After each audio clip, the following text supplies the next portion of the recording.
Almost $500 મતલબ $500ની lottery win થયો હતો અને કે કસ્ટમર પાસે વોલેટ નહોતું. અને તો સ્વાગત છે તમારું ફરીથી નવા વિડીયોમાં. આજે હું જઈ રહ્યો છું જોબ પર. અત્યારે 3 વાગ્યા છે. મારી જોબ 3 વાગે ચાલુ થાય એટલે હું થોડો વહેલા નીકળી ગયો હતો. અત્યારે બસમાંથી ઉતરીને બસ 1.5 કિલોમીટર જેવું ચાલવાનું છે. પછી લોકેશન છે બિકોઝ ત્યાં બસ નથી જતી એટલે ચાલીને જવું પડે. અને ચાલીને જાઓ આજે જોબ પર. જોઈએ દરરોજ કાંઈક ને કંઈક થતું હોય છે. આજે શું નવું જાણવા મળે છે, શું ફેસ કરવું પડે છે કહો. સો હું સ્ટોરે પહોંચી ગયો. ત્યાં પહોંચી ગયો તો તરત પછી થોડું કામ હતું એ પતાવ્યું. હવે થોડા કસ્ટમર લાઈટ થયા તો પછી કીધું ચાલો હવે ચાલુ કરીએ. બટ અને હું તમને થોડું દેખાડું તો અત્યાર સુધીમાં તો કંઈ થયું ને. એક છોકરો આવ્યો હતો, એનો કાલે બર્થડે હતો. એક્ઝેક્ટ 18 યર્સ પૂરા થયા હતા અને એ લોટરીની ટિકિટ વિન કરી હતી એણે. ઓલમોસ્ટ $500 મતલબ $500ની લોટરી વિન થયો હતો અને એના બર્થડેમાં ગિફ્ટમાં મળી હતી. બસ અત્યારે તો એક જ આવ્યો અને મેં $500 આપ્યા. તમને દેખાડું થોડું કંઈ હવે આવે તો.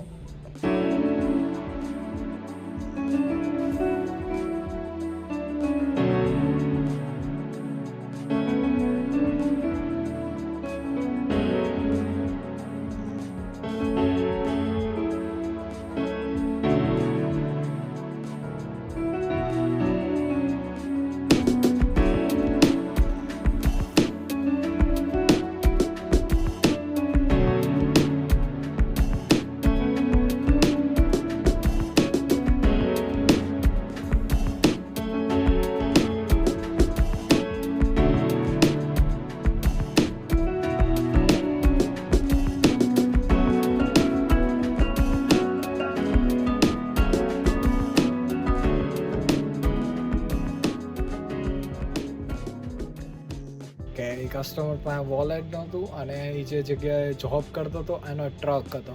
તો એ ટ્રકમાં એનું વોલેટ પડ્યું હતું. તો એની પાસે વોલેટ હતું નહીં અને એને ફિલઅપ કરી લીધેલું ગેસ. અને એની પાસે પૈસા હતા નહીં. તો મને કહે કે 20 મિનિટ પછી હું આવું, હું તને પૈસા દઉં. તો મેં કીધું નહીં, એવું ના ચાલે. એમ અહીંયા તમે એકવાર ફિલઅપ કરી લીધું પછી તમે પંપ ના છોડી શકો જ્યાં લગીને પે ના કરો ત્યાં લગીને. તો મને કહે કે મારી પાસે નથી એમ. તો મેં કીધું કે તમે કામ કરી શકો કે મને ટ્રાન્સફર કરી આપો ઓનલાઈન બેંકમાંથી, હું તમારા પે કરી દઉં. તો એણે કીધું ઓકે, હું મારા વાઈફને કોલ કરું. એણે કોલ કર્યો, મેં મારું ઈમેલ આઈડી આપ્યું, પછી એણે મને ટ્રાન્સફર કર્યા, પછી મેં એનું પે કર્યું.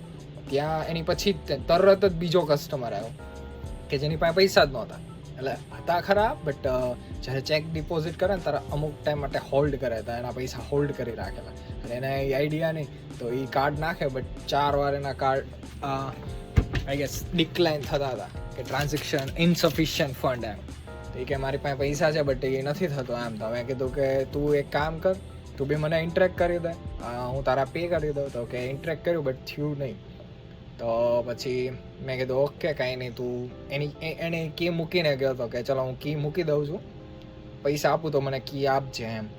એની હારે કોઈક બીજો ભાઈ હતો, પછી એની પાસે પૈસા નહોતા, એટલે એના હારે કાંઈ પૈસા નહોતા, કાર્ડ નહોતું, બટ એની પાસે બેંકમાં હતા. તે બે થોડા ભેગા કરી અને ઓલા પાસે જેટલા બી હતા એ એને આપ્યા અને બે ભેગા કરીને મને પાછા પૈસા આપ્યા. એ બેના પૈસા મેં અત્યારે પે કર્યા. તો આવું બી થાય ક્યારેક કે આપણે ઇન્ડિયામાં બહુ સારું કે ગૂગલ પે હોય તો ચાલી જાય એમ. બટ અહીંયા ગૂગલ પે તો નહીં, અહીંયા ઇન્ટરેક્ટ છે. તો પૈસા લેવાના આપણે અને પછી પે કરવાના, બટ કોઈને બી જવા નહીં દેવાના, કાં તો પોલીસને ફોન કરી દેવાનો. સો આવું બી થાય ક્યારેક. એટલે આ તો ખાલી આજે થયું એટલે મેં તમને કીધું, બાકી મહિનામાં 1-2 વાર જ થાય. આ તો કોન્સ્ટન્ટ 2 વાર થયું. 11 વાગ્યા છે અને મારી શિફ્ટ પતી ગઈ છે. હવે ઘરે જવા નીકળવાનું છે. બટ જે રસ્તે આવ્યો તો એ રસ્તે પાછું ચાલીને 1.5 કિલોમીટર જેવું ચાલવાનું અને પછી બસ છે. અને અત્યારે લાસ્ટ બસ હોય છે આઈ ગેસ 3:15 કા 3:20 આજુબાજુ હોય.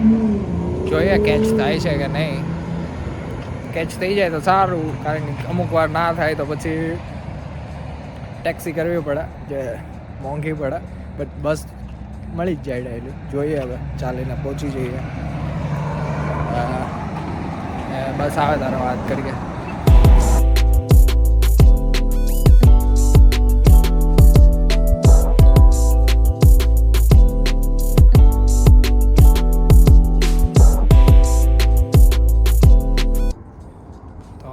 થોડું દોડવું પડ્યું બટ પહોંચી ગયા. બટ પછી ખબર પડી કે બસ તો લેટ ચાલે છે થોડી.